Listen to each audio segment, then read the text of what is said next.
Un saludo a todos desde la Atlántida. Espero os encontréis bien en estos tiempos de oscuridad. Hoy vamos a hablar del comandante James Guy Carr. Quiero pensar que como buscadores de la verdad, pues sabéis de quién estoy hablando. Bien, vamos a ello. El comandante Carr nació en Inglaterra, se educó en Escocia y vivió gran parte de su vida en Canadá, donde finalmente falleció. Participó de la Primera Guerra Mundial, 1914-1918, tripulando un submarino y comandando una goleta. Fue testigo privilegiado de la Guerra Civil Española, 1936-1939. En la Segunda Guerra Mundial, 1939-1945. Se desempeñó como agente de inteligencia del servicio británico. Trabajando como oficial de inteligencia, el comandante Carr advirtió una profunda incidencia en el rumbo de los grandes acontecimientos políticos, que provenía de algún factor que le era desconocido. En otras palabras, operando profesional y oficialmente en el mundillo del espionaje, se apercibió de la existencia de una variable que, pese a su decisiva intervención en escenarios políticos críticos, permanecía oculta al grueso de la gente, incluyendo periodistas, académicos, funcionarios públicos y gobernantes. Ante tamaño descubrimiento, se abocó de lleno a la tarea de develar el origen de aquella influencia, es decir, de determinar la identidad de quienes, tan sutil como efectivamente, movían los hilos que atravesaban las circunstancias analizadas. De tal empresa investigativa, desarrollada a lo largo de varios años, resultó una enjundiosa bibliografía, compuesta como mínimo por 5 libros, muy reveladores, entre ellos Peones del juego.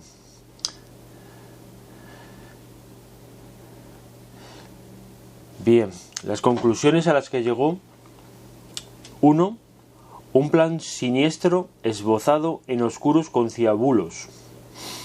A partir de sus esmeradas investigaciones, el comandante Carr concluyó: A. Que existía una organización secreta integrada por un grupúsculo de personajes sumamente poderosos, los Illuminati. B. Que dicha logia era el motor y al mismo tiempo el timón de un proceso subversivo, tan grande como complejo, de envergadura global, el movimiento revolucionario mundial. C. Que la finalidad de esa gigantesca conspiración era instaurar un tiránico gobierno a nivel planetario, un Estado mundial ateo. La base del poder de los conspiradores y sus principales herramientas. Según el comandante Carr, la fuente originaria del descomunal poder de la temible organización residía en el mundo financiero. Aquellos conspiradores habían hecho del dinero su principal arma. De ellos puede decirse que eran los artífices del imperialismo internacional del dinero, denunciado y condenado por San Pío XI en su célebre carta encíclica 40º Anno del 1931. Entre los instrumentos más relevantes de la organización en cuestión se contaba la masonería, o por lo menos una parte importante de la misma. Aunque, aclaraba el comandante, muchos de los hermanos masones colocados al servicio de aquella superentidad ni siquiera eran conscientes de ello. Eventualmente, la organización no trepidaba en utilizar los viles menesteres del crimen organizado.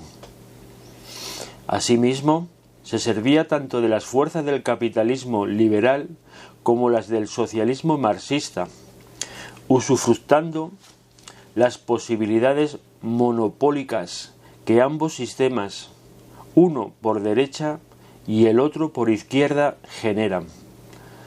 Observación esta bajo cuya luz deja de sorprender la ingente ayuda que, por décadas, la alta finanza y el gran capital han prestado al movimiento comunista. Connubio este, bien analizado en algunas obras como El zarismo y la revolución de Arsène de Goulavit, Wall Street y los bolcheviques de Anthony Sutton y supracapitalismo de Salvador Borrego Escalante. También en ciertas partes de Nadie vio Matrix de Walter Graziano, y nadie se atreve a llamarle La conspiración de Gary Allen y Larry Abraham, e incluso algunas señalizaciones de Jad Atali en Los judíos, el mundo y el dinero. Los orígenes históricos de la logia. De acuerdo con el comandante Carr, los orígenes de los Illuminati se remontan a los prolegómenos de la Revolución Francesa del 1789. De hecho, según el oficial de inteligencia, en el desencadenamiento y el desarrollo de aquel sangriento hito revolucionario influyeron fuertemente ciertas directivas secretas, ocultas a la vista de la mayor parte de quienes, de algún modo u otro, participaron de la misma. Sobre el punto, las revelaciones del comandante Carr coinciden sustancialmente con las tempranas revelaciones del padre Agustín Barruel, en Memoria para servir a la historia del jacobinismo, y las posteriores denuncias del Manuel Malinsky en La guerra oculta. Agustín Denis Marie Cochin y Alberto Ezcurra Medrano en Historia del Anticristo, entre otros acreditados estudiosos. Cabe aquí recordar que fue en el 1776 que Johann Adam Weishaupt, jesuita apóstata de origen judío, fundó la Orden de los Illuminati de Baviera, agrupación esta que a los pocos años fue desenmascarada y prohibida por las autoridades públicas bávaras, pero que, pese a ello, habría sobrevivido en la clandestinidad y en exilio, infiltrándose en la masonería británica y estadounidense, donde habría llegado a conformar un núcleo ultrasecreto, una suerte de masonería dentro de la masonería. Otros logros de los conjurados. El comandante Carr también había verificado la incidencia de directivas secretas en la Primera Guerra Mundial, la Guerra Civil Española y la Segunda Guerra Mundial. En esto, los resultados de sus investigaciones coinciden, a grandes rasgos, con los puestos por otros autores muy diversos entre sí. Luis Machalko, Los conquistadores del mundo; Benjamin Freeman, La tiranía oculta; Ezcurra Medrano; John Coleman, El comité de los 300; Harry Macomb, Artículos múltiples; Jad Delacroix, Artículos múltiples; e incluso el ya mencionado Borrego Escalante, Derrota mundial; y Adrián Ricardo Salvucci, El cerebro del mundo. No obstante, las diferencias existentes en sus respectivos planteos, todos estos investigadores y divulgadores han puesto en evidencia la existencia de una compleja trama oculta, urdida por manos invisibles, o al menos muy hábilmente camufladas, la cual se encontraba ubicada detrás de tan trágicos sucesos. El comandante Carr era un ferviente católico. Como tal, sostenía que el levianético plan de los Illuminati era de inspiración directamente satánica. Al respecto, Resulta interesante destacar que el padre Castellani, autoridad en esta como en tantas otras materias, coincidía con tal lectura teológica. Lo cierto que es así, como bien todos sabemos. Bien, ahora vamos a hablar de Albert Pike. Quiero suponer que como buscadores de la verdad, pues sabéis de quién estoy hablando.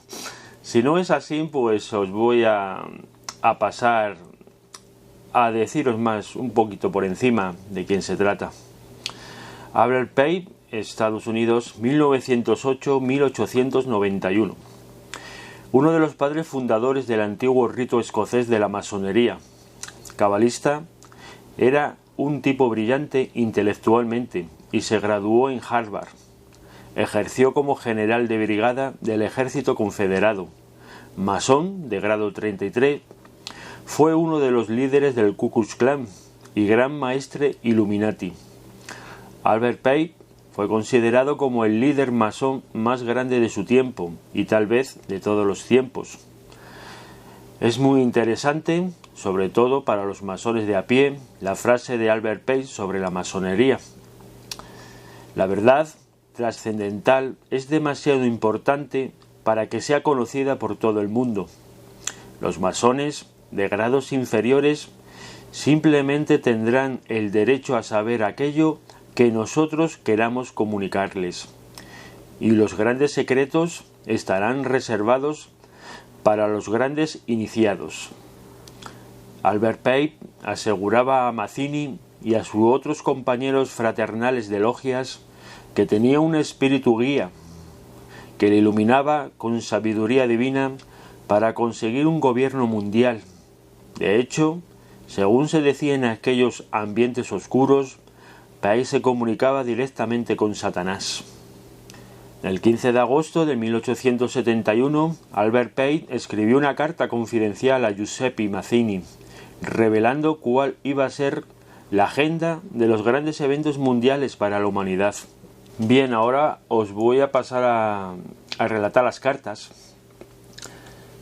que son interesantes porque son las hojas de ruta, ¿no?, que se han ido dando desde entonces. Bien, en el 1870 el espíritu guía de Albert Pike, ya sabemos quién es el espíritu guía, que era Satanás, le proporcionó una hoja de ruta para conseguir el nuevo orden mundial.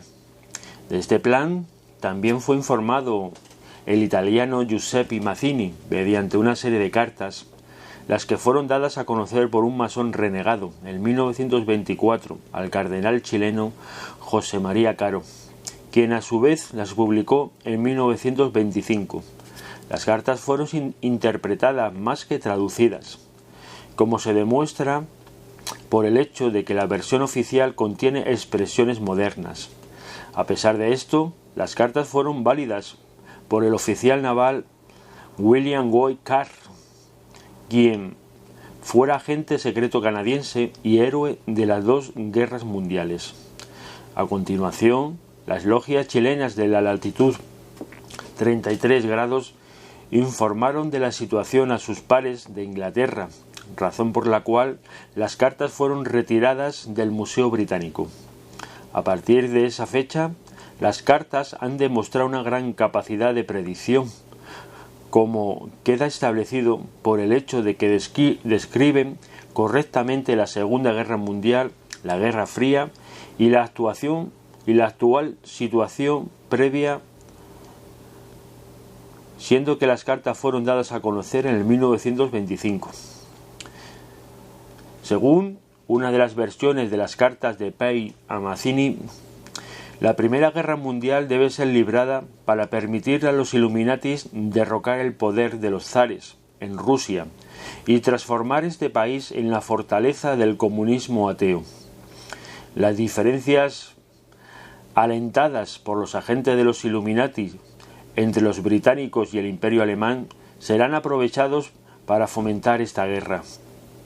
Una vez terminada, el comunismo debe ser utilizado para destruir a los otros gobiernos y debilitar las religiones. Es decir, los espíritus guías habían planeado que el nuevo gobierno ruso sería ateo y policial. Es más, Pike especificó en el 1870 que este nuevo gobierno ruso sería comunista. Por su parte, Karl Marx había publicado el Manifiesto en el 1848, es decir, 22 años antes de que se transmitiera esta profecía ocultista a Albert Pei. Por si no te has dado cuenta, 22 es igual a 11 y 11. Es muy importante el tema de la simbología numérica para Satanás y todos sus acólitos, como bien sabéis. Es algo que es interesante siempre estar un poco informado de estas cosas, porque si no, evidentemente no te enteras un poco de qué va todo esto. Bien, la carta sigue diciendo: la Segunda Guerra Mundial debe ser fomentada aprovechando las diferencias entre los fascistas y los sionistas políticos. La lucha debe ser librada para destruir el nazismo e incrementar el poder del sionismo político, para así permitir el establecimiento del Estado soberano de Israel en Palestina. Durante la Segunda Guerra Mundial se debe edificar una internacional comunista lo suficientemente fuerte como para equilibrar a la cristiandad, la cual debe ser contenida y mantenida en jaque hasta que la utilicemos para el cataclismo final. Ahora sabes por qué Harry Truman le dio en bandeja a Rusia la mitad de Alemania junto con Europa Oriental, siendo que la preponderancia del poder estaba claramente en contra de los soviéticos. Esto nunca lo vas a encontrar en un libro de historia de Churchill y Truman.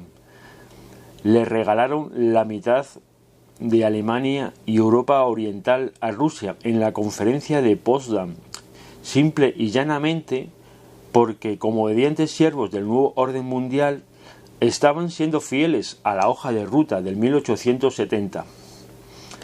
Respecto del nazismo, debemos mencionar que su apogeo fue conseguido gracias a que los espíritus guías de la sociedad secreta de Thule ordenaron financiar la campaña política de Adolf Hitler, el desconocido líder del insignificante Partido Nacional Socialista de Trabajadores. Sobre el sionismo político, debemos considerar que en 1925, fecha cuando se publicaron las cartas, no existía el Estado de Israel y nadie, excepto un puñado de cristianos locos fundamentalistas, creía que volvería a existir como nación. ¿No te llama la atención que la ONU dividiera a Palestina el día 29 de noviembre del 1947? Bien, 29 es igual a 2 más 9, igual a 11. Noviembre es el mes 11. Año 47, 4 más 7 suman 11. La suma igual de los diferentes días, mes y años son 11 más 11 más 11 igual a 33. Por otro lado, la existencia del bloque soviético mantuvo en jaque a la cristiandad durante así llamada Guerra Fría. La finalización exitosa de la segunda parte del plan se celebró con la caída del muro de Berlín, el 9 del 11 del 1989. Finalmente la carta dice: la Tercera Guerra Mundial debe ser fomentada para tomar ventaja entre las diferencias promovidas por los agentes Illuminatis entre el sionismo político y los dirigentes del mundo islámico. La guerra debe ser conducida de tal modo que el Islam, el mundo arábigo musulmán y el sionismo político, el Estado de Israel, se destruyan mutuamente. Mientras tanto, el resto de las naciones, una vez más divididas sobre este asunto, serán llevadas a pelear hasta el punto del agotamiento físico, moral y espiritual y económico. Dejaremos sueltos a los nihilistas y a los ateos y provocaremos un formidable cataclismo social que en todo su horror mostrará claramente a las naciones el efecto del absoluto ateísmo, origen del comportamiento salvaje y de la más sangrienta confusión. Entonces, en todas partes, los ciudadanos, obligados a defenderse contra la minoría de revolucionarios mundiales, exterminará a esos destructores de la civilización, y la multitud, desilusionada con el cristianismo, cuyos espíritus deístas estarán a partir de ese momento sin brújula ni rumbo, ansiosos por un ideal, pero sin saber hacia dónde hacer su adoración, recibirán la verdadera luz a través de la manifestación universal de la doctrina pura de Lucifer, sacada por fin a la vista pública. Esta manifestación resultará del movimiento reaccionario general que seguirá a la destrucción del cristianismo y del ateísmo, ambos conquistados y exterminados al mismo tiempo. En una prueba escala para instaurar un mini nuevo orden mundial en Alemania, Hitler ordenó incendiar el Reichstag el 27 de febrero de 1933 y a continuación culpó gratuitamente a los comunistas. Esta fue la excusa que le permitió anular los derechos constitucionales alemanes y convertirse en dictador mediante la promulgación del Acta Permisiva. Asimismo, el 11 del 9 del 2001 se inauguró el comienzo de la tercera parte del plan con la demolición controlada de las Torres Gemelas, donde se utilizó el explosivo militar conocido como termita. George Bush culpó gratuitamente a los iraquíes, anuló los derechos constitucionales estadounidenses y se convirtió en dictador mediante la promulgación del Acta del Patriota. A partir de ese momento, la tensión entre el mundo islámico y el sionismo político se ha incrementado. Bien, nos quedamos aquí. Espero que os sirva de reflexión estas cartas y de cuándo se han dado a conocer y de cuándo ya vienen, como ya os he dicho. Lo importante es tener información y estar siempre preparado para el peor de los escenarios. Como ya habéis visto, Satán quiere producir, quiere hacer de las suyas, como que estamos viendo en estos tiempos. Un claro ejemplo que me ha llamado la atención es que ya están siendo muy descarados, ¿no? El número máximo de personas, ¿no? En una casa que sea 6, ¿no? Cuando el número 6 en su simbología ya estáis viendo, ya os he dado los datos, ¿no? Es un número totalmente satánico y claro, es algo que os tenéis que plantear, ¿no? Yo sé que llegar a entender un poco todo esto a os puede parecer un poco complejo, ¿no? Pero creo que es bastante fácil de entender, ¿no? ¿Qué es lo que pretenden? Yo creo que los vídeos últimos que hemos ido subiendo, pues creo que dejan de manifiesto, ¿no? Lo que quiere Satán de la criatura de Dios, y es la esclavitud. Los que no estén de acuerdo con él, matarlos y ya está. Es tan sencillo como eso, no es nada más. Bien, creo que se ha hecho un poco largo, pero bueno, creo que es necesario que tengáis conocimiento de todo esto y que investiguéis. Ya sabéis que hay que investigar, que nosotros no paramos y que siempre teniendo información no te va a pillar por sorpresa muchas cosas. Así que bueno, aquí me quedo. Venga, un saludo a todos desde la Atlántida. Hasta luego.